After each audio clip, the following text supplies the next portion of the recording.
सुल्तान भारती की तरफ से सेकुलर भारत न्यूज़ देखने वाले अपने तमाम दोस्तों को नमस्कार, आदाब, सत श्री अकाल।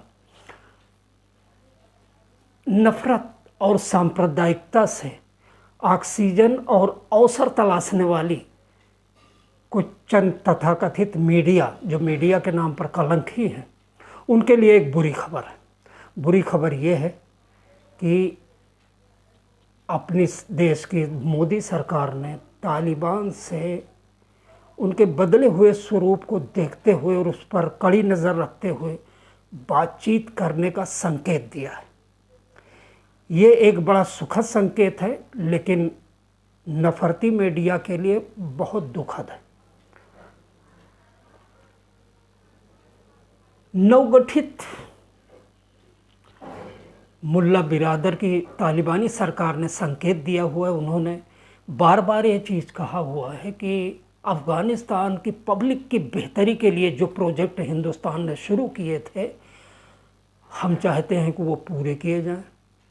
और दूसरी चीज़, कश्मीर के बारे में उन्होंने अपनी नीति, रणनीति और इरादे साफ करते हुए ये भी कह दिया है कि वो हमारा कोई मुद्दा नहीं है, वो इंडिया का अपना आंतरिक मामला है और वो अपना वही देखेंगे, उसमें हमारा कोई लेना देना नहीं। इन दो चीज़ों के ऐलान के बाद में जब ज़बीहुल्लाह मुजाहिद, जो वहाँ के राष्ट्रीय प्रवक्ता हैं, और उसके बाद में सुहेल शाहीन, जो प्रांतीय प्रवक्ता हैं, उनके इस ऐलान के बाद में भारत सरकार ने कुछ इस तरह के सुखद संकेत दिए। वैसे देखा जाए तो मुल्ला बिरादर की नवगठित तालिबानी सरकार के लिए अभी सब कुछ थाली में सजा सजाया नहीं है। दिक्कतें बहुत हैं और सबसे बड़ी दो दिक्कतें वहाँ पर सामने आ चुकी हैं। एक है अंतर्राष्ट्रीय मुद्रा कोष की तरफ से आया, जो उन्होंने विदेशों में जमा तालिबान ही नहीं, अफ़गानिस्तान की सरकार की बेहतरी के लिए जो फंड आने वाला था उसे सीज कर दिया है। और वो रकम इतनी बड़ी है कि अफ़गानिस्तान की कुल जीडीपी का कम से कम 7 गुना है पैसा। तो उसके बगैर काम चलना नहीं होगा। अब व्यवस्था होगी, सरकार चलेगी नहीं, लोगों को पैसा नहीं मिलेगा, सारे विकास के पहिए जाम हो जाएंगे और ऐसी हालत में देश एक गृह युद्ध की संभावनाएं जन्म देता है। खैर, वो दूर की चीज़ें हैं। दूसरी दिक्कत उनको आ रही है पंजशीर की घाटी से। आपको पता है कि ये 3 नेता एक हो चुके हैं, वहाँ तालिबान सरकार के लिए चुनौती बनकर खड़े हुए हैं। उनको जंग के लिए मतलब ललकार दिया गया है। वो उनकी तरफ से ये है कि हम अफ़गानिस्तान को तालिबानियों के हाथ से आज़ाद करेंगे, और तालिबान की नवगठित सरकार की तरफ से वो विद्रोही करार दिए जा सकते हैं देर से बेर। फिलहाल 3 गुट, जो पाकिस्तान समर्थित हक्कानी नेटवर्क है, सिराजुद्दीन हक्कानी का ग्रुप, अहमद मसूद का ग्रुप, और भूतपूर्व सरकार जो अफ़गानिस्तान में काम कर रही थी अशरफ गनी की, उनके उपराष्ट्रपति अमरुल्लाह सालेह, ये 3 आदमी एक हो चुके हैं और करीब इनके 10,000 सशस्त्र योद्धा इस जंगे आज़ादी, तथाकथित जंगे आज़ादी में हिस्सा लेने के लिए तैयार खड़े हैं। और उत्साहजनक खबरें उधर से ये आ रही हैं कि शायद पब्लिक उनके फुल फेवर में है। दूसरी तरफ खबरें ये आ रही हैं कि तालिबानी लड़ाकों से भरे हुई गाड़ियाँ, भरे हुए ट्रक और कन्वास, वो पिछले 72 घंटों से लगातार पंजशीर की घाटी को घेरा जा रहा है। दुनिया के राजनीतिक पर्यवेक्षक जो इस इलाके पर नज़र रखे हुए हैं और सामरिक नीतियों के विशेषज्ञ, वो अच्छी तरह जानते हैं कि इस लड़ाई का क्या नतीजा होगा। एक चमत्कार ही तालिबानियों से पंजशीर की घाटी को बचा सकता है।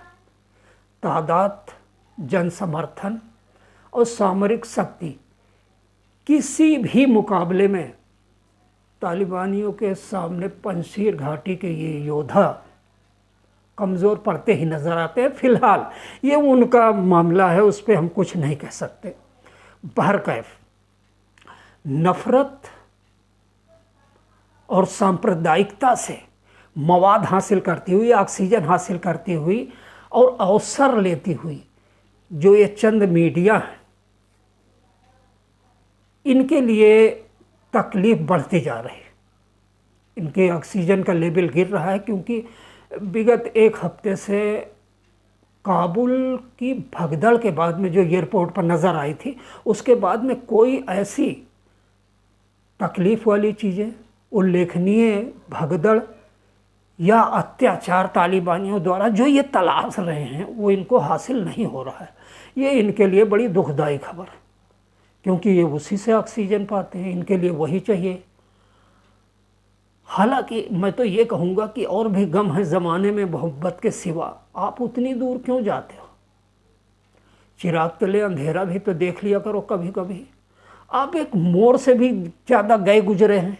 मोर बड़ा हसास होता है जब वो मस्त होकर नाचता है, और नाचते नाचते जब उसकी नज़र अपने पैर पर पड़ती है, बदसूरत पैर पर, तो वो नाचना बंद कर देता है। लेकिन ये तो मीडिया तो इनकी तो नाच अनवरत चल रही है, विश्व रिकॉर्ड। ये तो रुक ही नहीं रहे और अंदर देखते नहीं।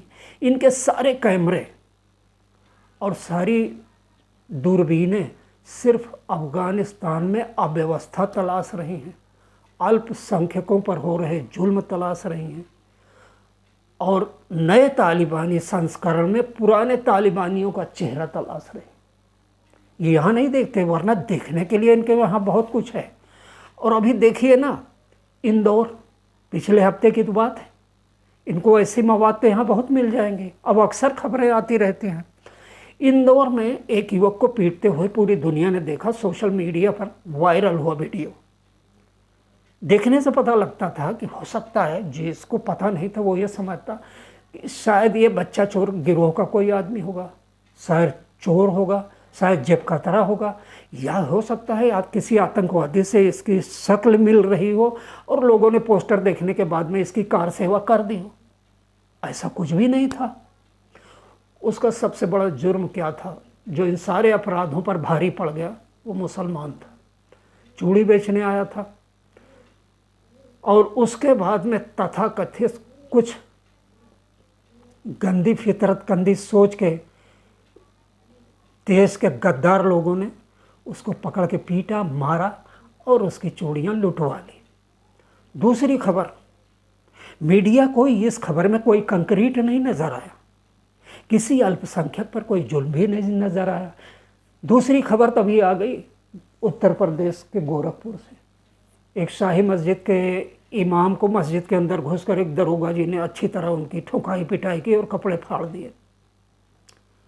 जुर्म क्या था इस पर खुलासा नहीं है, लेकिन कितना भी बड़ा जुर्म हुआ हो, धर्मगुरु था, वो जिस तरह से रो पीट रहे थे बाहर आके, लोगों को बड़ी तकलीफ़ हुई। और इन तकलीफ़ में बहुसंख्यक हिंदू भी हैं, मुस्लिम भी हैं।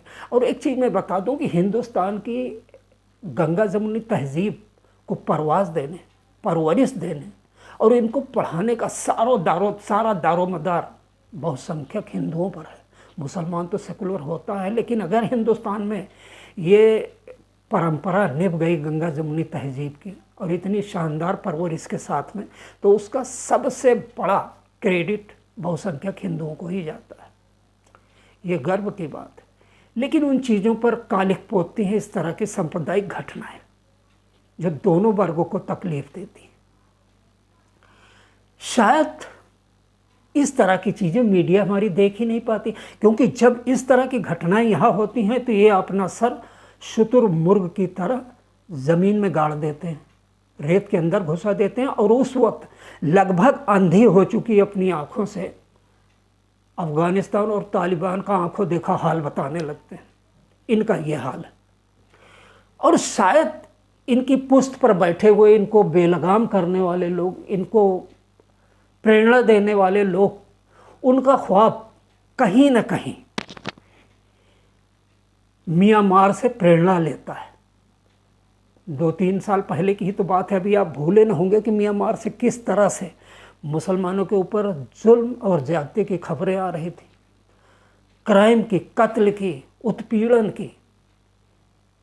और यातना की ऐसी दर्दनाक खबरें उनके सामने तो 1939 से 1944 तक चले नाजियों के कंसंट्रेशन कैंप भी धुंधले पड़ गए जो यहूदियों के ऊपर हुआ था, इस तरह की।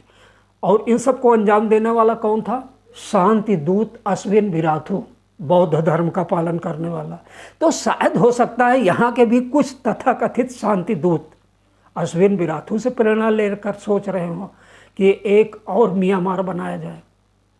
तो थोड़ा ऐसे ख्वाब देखने से पहले आंकड़ों पर भी नज़र डाल दो। वहाँ मुसलमानों की तादाद म्यांमार में 10 लाख से भी कम थी, यहाँ 24 करोड़। कहाँ जाएंगे यार ये जाएंगे? ये मारे जा सकते हैं, भगाए जा सकते हैं। और बहुसंख्यक अपने मुस्लिम हिंदू भाइयों के होते हुए भी शायद नहीं। देश ने संकेत बार बार दिया है कि ऐसा नहीं होगा, लेकिन ये बार बार उन संभावनाओं को पोटेंशियल बनाने की कोशिश करते हैं। आप सोचिए, जब कोई कौम और मुसलमानों जैसी जंगजू, बहादुर, वफादार, देशभक्त कौम जिस दिन इस आबादी का सब्र का बांध टूट गया, या जिस दिन ये पीछे हटती हटती इसकी पीठ दीवार से टिक गई और कोई ऑप्शन नहीं रहा, उस दिन से बचो। वो देश को कमज़ोर करेगी, वो देश हित में नहीं है, वो समाज हित में नहीं है, वो इत्तेहाद के हित में नहीं है। और सबसे ज़्यादा अगर इस तरह की चीज़ें होती हैं तो मुल्क सफ़र करता है। मुल्क को तकलीफ़ मत दो, इत्तेहाद को तकलीफ़ मत दो, हिंदू मुस्लिम गंगा जमुनी तहजीब को विद्रूप मत बनाओ, बाज आ जाओ इन सब चीज़ों से। और आखिर में एक शेर के साथ मैं अपनी बात ख़त्म करता हूँ कि नफ़रत, ये नफ़रत, जुल्म और ज़्यादती से ज़रा बाज तो आओ। नफ़रत, जुल्म, ज़्यादती से ज़रा बाज तो आओ। लावा उबल रहा है, कहीं देर ना हो जाए। नफ़रत और जुल्म, ज़्यादती से ज़रा बाज तो आओ। लावा उबल रहा है, कहीं देर ना हो जाए। और ऐसा ना हो कि हाथ से गिर जाएं सारे तीर, ऐसा ना हो कि हाथ से गिर जाएं सारे तीर, फिर तेरी वापसी का कोई रास्ता ना हो। सोचिए देर तक और दूर तक। जय हिंद, जय भारत, खुदा हाफिज़।